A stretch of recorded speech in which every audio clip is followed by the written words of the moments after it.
Hello বন্ধুরা, আসসালামু আলাইকুম। Welcome back to my channel. সবাই কেমন আছেন? আশা করি ভালো। আজকে আমার খুবই প্রিয় একটি রেসিপি আপনাদের সাথে শেয়ার করব। আলু দিয়ে গরু মাংসের ঝোল। আশা করি এটা সবাই খুব প্রিয়।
ঢাকনাটা তুলে আবারও নেড়ে ছেড়ে দেব।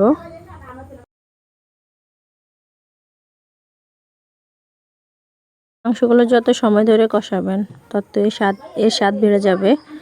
স্বাদটা বাড়ানোর জন্য আমি এখানে কিছু টমেটো কুচি করে দিয়ে দিলাম। দিয়ে সবগুলো নেড়ে ছেড়ে দেব।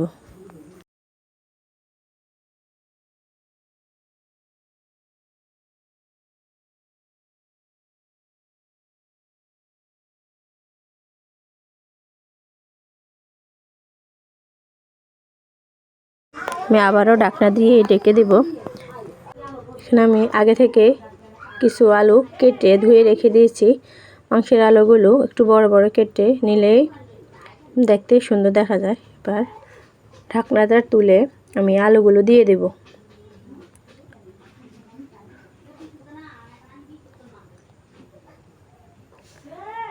সবগুলো আলু আমার দিয়ে দিলাম। এবার সবগুলো মাংসের সাথে আমি আলুগুলো নেড়ে ছেড়ে দেব, যাতে মশলার সাথে ভালোভাবে মিশিয়ে যায়। এই আলুগুলো ভালোভাবে নেড়ে ছেড়ে দেব। এবার ঢাকনা দিয়ে ঢেকে দেব, আলুগুলো যাতে সিদ্ধ হয়ে যায় তাড়াতাড়ি। মাংসগুলো আমার প্রায় 70% সিদ্ধ হয়ে গেছে, তাই আমি আলুগুলো দিয়ে দিলাম। এবার আমি এখানে গরম পানি দিয়ে দিলাম। এখানে ঠান্ডা পানি ব্যবহার করবেন না, গরম পানি ব্যবহার করলে মাংসগুলো তাড়াতাড়ি সিদ্ধ হয়ে যাবে। এবার আমি ভালোভাবে আবারও নেড়ে ছেড়ে দেব। আমি ঢাকনা দিয়ে আবারও ঢেকে দিয়ে দিব। ঢাকনাটা তুলে সিদ্ধ হয়ে যায়। আমি মাংসগুলো আবারও নেড়ে ছেড়ে দেব।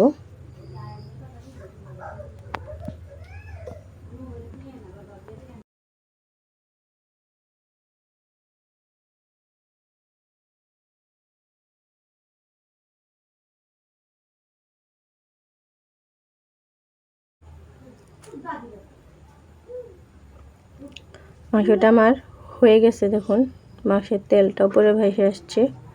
আমি সার্ভ করে দেখাবো। বাহ, দেখুন না কি সুন্দর কালারটা আসছে।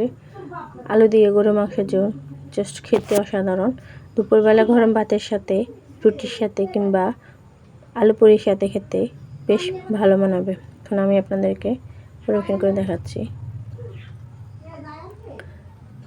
খেতে গরু মাংসটা খেতে জাস্ট অসাধারণ হয়েছে।